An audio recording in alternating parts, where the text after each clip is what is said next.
Hi, this is Ali Arango of ArangoDigitalProduction.com, and today I want to show you guys how to do a Luma Matte effect, so let's get started. Okay, if this is your first time in Blender, I recommend you go to File, User Preferences, go to Input, and then select with left. Blender's default select is with right click, and this might confuse you if you're coming from Adobe programs or other 3D programs.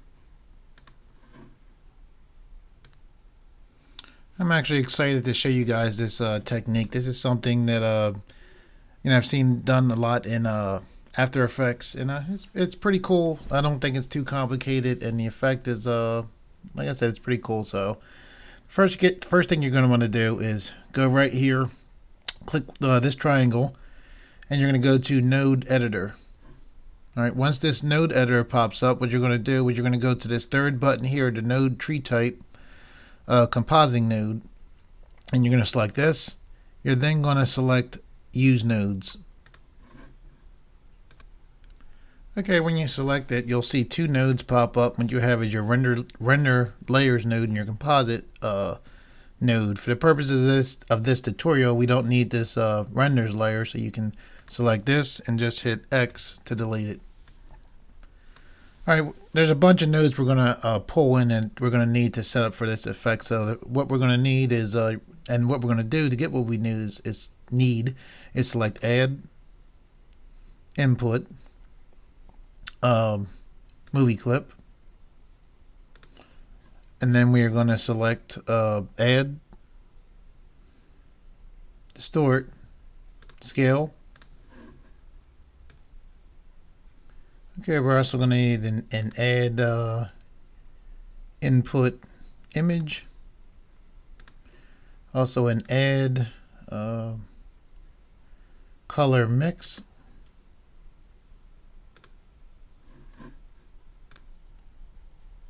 okay, we need to add viewer so we can see what's going on, and then we need an add luminance key, and this is the main node here that's going to make everything work. And the way that these nodes basically work, if you're new to Blender, if you're coming from After Effects, or if you're coming from Photoshop, my wife actually helped me out a lot when I first got into this. Again, I came from After Effects and Photoshop, and I'm used to layers going down, and basically what she told me that helped me a lot was think of layers. Think of the nodes in Blender basically as being layers, but instead of going from top to bottom, they're going from left to right. And it definitely helped me out a lot, and hopefully that'll help you out. But anyway, these nodes are very similar to the layers in After Effects and Photoshop. This node right here, we're going to pull in our smoke. And this smoke here that we're actually going to use for this Luma Matte is actually, believe it or not, Blender smoke. Normally you would have to go and grab smoke, and like for doing this tutorial you can go grab smoke somewhere, or you can actually create your own smoke. I actually considered doing that for this tutorial, but I'm going to try to make this one fairly short. And basically what we're going to be doing is we're going to take a picture of a model, have them basically have the smoke coming out, and then as the smoke comes out, we're going to have the model forming in the smoke. But it doesn't have to be this setup. I just thought that this is a very cool, visual way to use a Luma Matte. But anyway, now for the image that we're pulling in of the model, what I actually did was I took, I have another tutorial called how to do Chroma Key in Blender instead of After Effects, and pretty much it's that same footage. So what I did for this part right here was I chroma keyed the green screen out, and then I exported the video from that into PNG files. So that's what you're going to see here. Okay, and to get those PNGs, all you're going to do is just go open. And I have because I had went through this earlier. If you when you're working in Blender files and folders, it'll keep this box right here of the current folders you're working on. So I'm just going to select the first one,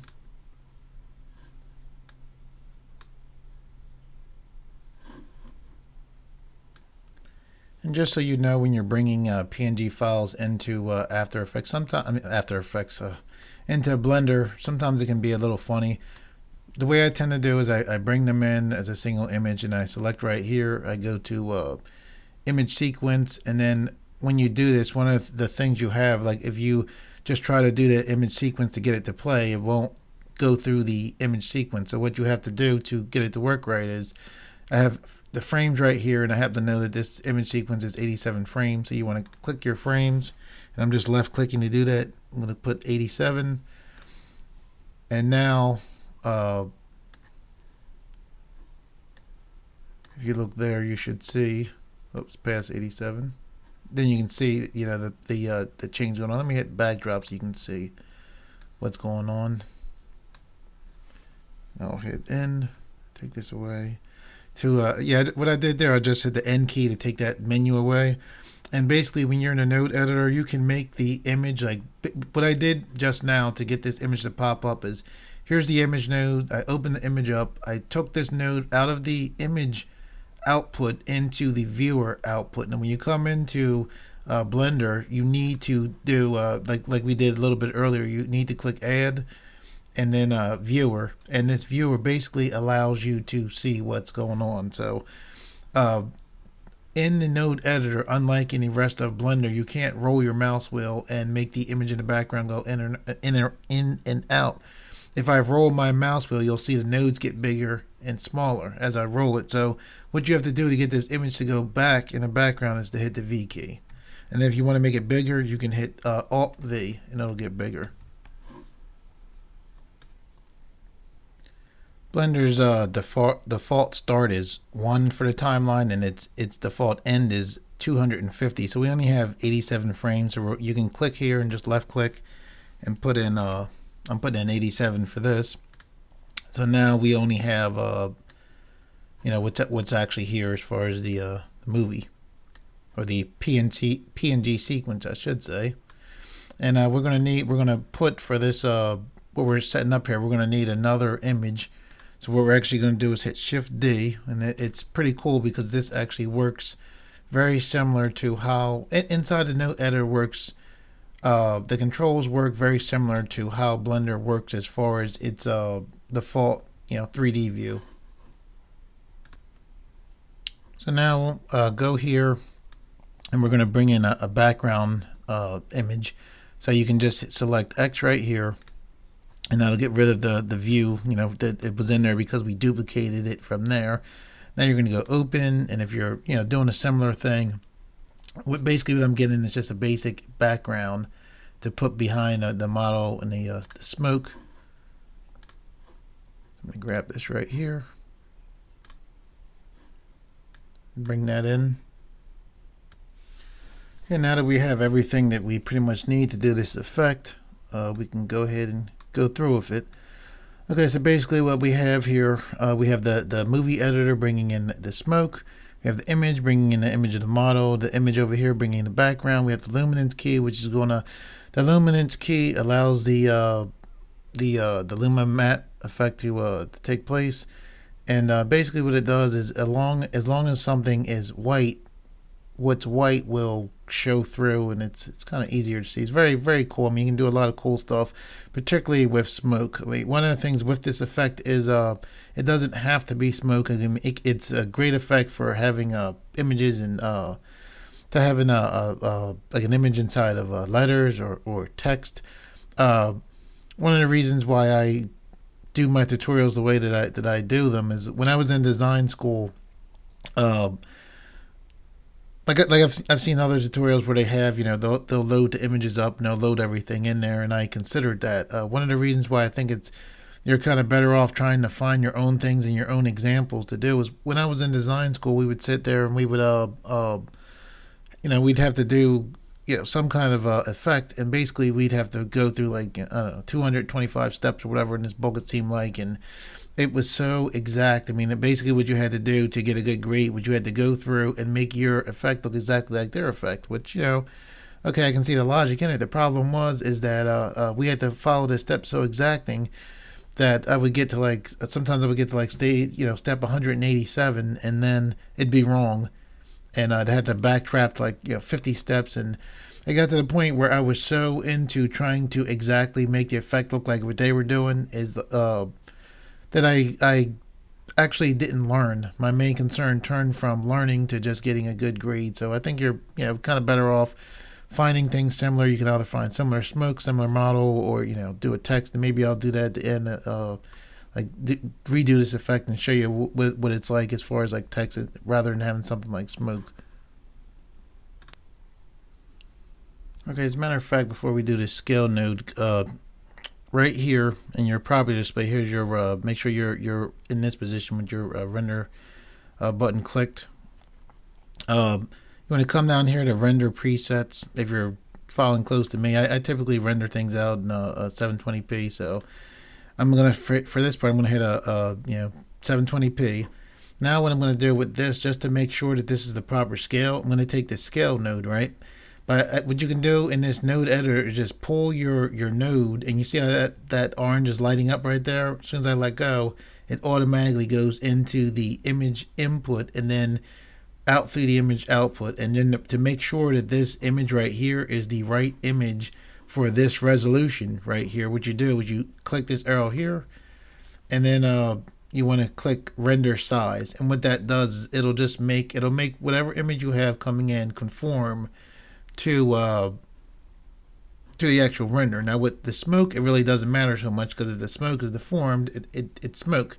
You wouldn't be able to tell. But when you're dealing with a human being, you want the human being to not be to not have weird size changes to them. So anyway, so we have this image running into this scale node right here, and now what we're gonna do is we're gonna take this movie image, and we're gonna run this through the Luma Matte here. We're going to run outside of the Luma Key into a mix node.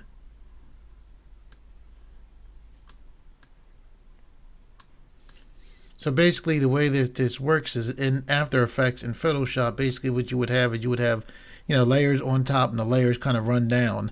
In Blender, to have the top image this image be on top of that or kind of in that, what you want to do is have this image actually on the bottom. So what we're going to do is deconnect this image from the viewer and connect it into this mix node here on the bottom. Then we're going to have the luminance key come out from the image output into the top image input on this mix node here. And if you look close, you can already see that in there, you can see the model is in the smoke. Okay, and just so you can see that, we'll take this from this mix node and go into the viewer, which allows us to see what's going on. And then you can see right there the effect of the smoke, coming in, and as the smoke comes in, the model is in the smoke. So what we're going to do, so we have that part. Now what we want to do is have the model have a background to her. This node right here allows the image to actually render out. So the viewer allows you just to see what's going on. This actually is important because it allows the image to actually render out on the other side. So anyway, to put this background in here, what we're going to need is another mix node. And rather than grabbing another mix node from there, we can just select this, left click, hit Shift D, and now we have a copy of that mix node. And then we're going to put this image in the background. So basically what we're going to do here is we need to make this, here's the format here. You can see rectangular, 720 format here. This is the wrong size. And again, it's not a person or anything. So if it's deformed, it's fine, but we do want it to be we want it to be 720p rather than this long. So what we're going to do is we're going to take this scale, hit Shift D to grab this. We're going to run this image from this background image into the image input of the scale. We're going to change this, it's already on render size, make sure that's on render size. Now what we're going to do is take this image here, this mix, basically what's going on is through the luminance key is mixing these two together. So now what we're going to do is take this, and just like how I said you wanted before, I said you wanted the bottom is the top, or what would be the top if you were in After Effects or Photoshop. Here we're putting this image on top of this background. So what we're going to do here is this is going to go on top, Like I said, remember that's the opposite of Photoshop. Now, when I first came in there and I started doing this, it kind of messed me up because I'm thinking, okay, top to bottom. But again, in Blender, it's opposite. So this is actually going to be on the bottom, going in the top, and then this will pull from here, put it right here, and then this will go on the top, and then we take this out here. Okay, and now you see this black in the background here, and the reason why that black is in the background is we have to hit the transparency here, and now you can see the smoke right there, and now it's that's pretty much it. The smoke comes in right there, and as it comes in, it takes the image here and puts it inside of the smoke. And to render this out, what's going on? Oh, let's see. There we go. Sorry. I saw that. See that sharp edge? So you have that. That's what happened. I didn't have the transparency selected for the smoke here. So yeah, so that smoke comes out, and then you can see it, filling up with the model there. Now to render this out, what you would do to render this out is I'm going to set mine because I'm recording a screen capture at 25 frames a second. You would just go here, make sure you're selected right here. I'm going to change this to image editor, to new window, and I'll do that because if you have it in image editor, if you go to render, your window will fill up here, and a lot of times you got to shut that window that's filled up of the render. You'll hit X and close Blender, which you don't want to do. So if you click new window, it'll just put a separate window right here. You close that and you're fine. Anyway, I wanted this to come out at 720p, so there you have it like there. If you want this coming as a video, you would come down here. Blender's by default puts out PNG, so I'm going to select here. This is my recommended format for you for video. Select H.264, go to encoding, come down here, change it from AVI to MPEG-4, and this generally gives you a different result. And if you had sound, if you were doing this with a sound effect, you would go to this audio codec here, and I would pick MP3. So now you would just, after doing all that stuff, everything's set up, ready to go. Then what you would do is just come here to output and make sure you have an output set up. I'll select here.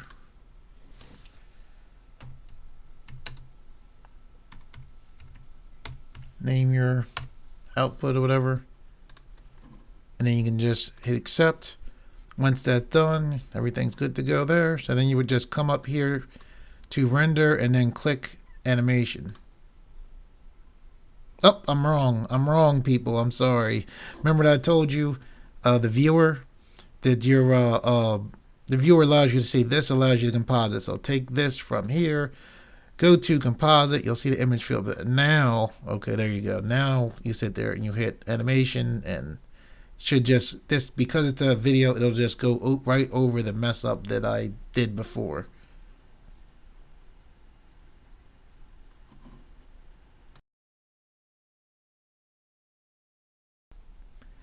Okay, what I meant when I said, if you mess up, if you start exporting out an MP4 and then you just, fix it, hit escape and fix it, it'll just re-go over that MPEG-4.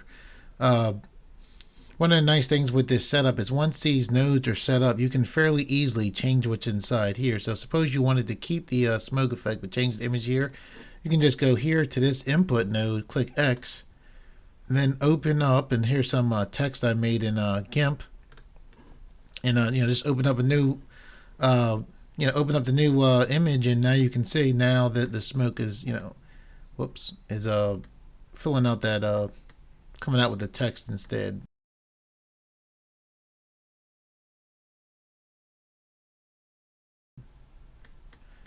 So that's it for the tutorial, guys. I hope you learned something.